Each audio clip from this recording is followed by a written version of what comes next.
បាទជំរាបសួរពុកម៉ែបងប្អូនដែលស្នេហាវិស័យកីឡាបាទស្តុបអីវ៉ាន់ថ្មីបាទនេះប្រភេទសំណុំកៃរបស់អមភ័របាទលទ្ធផលផនថៃបាទគុណភាពល្អបាទរឹងមាំស្វិតបាទហើយប្រភេទអីវ៉ាន់នេះអីវ៉ាន់ស៊ីនបាទបងថៅខាអាចខមកកំងបានបាទឬ Telegram បា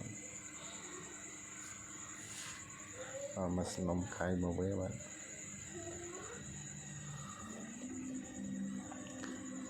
តម្លៃតាមឆាតបាទ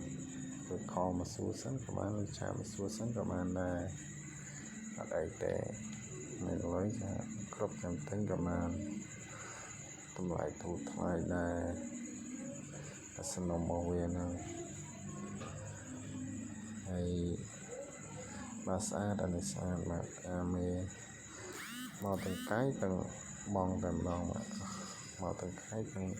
កន្លែងមេដាក់ក្រនម្ដងបាទហើយវាមានខាងតុកខាងវានៅខាងក្រោមបាទ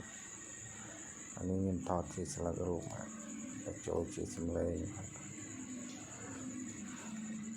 បាទអីវ៉ាន់នេះមានក្នុងស្តុបបាទអាចកំងបានបាទបាទអរគុណបាទបាយបាយ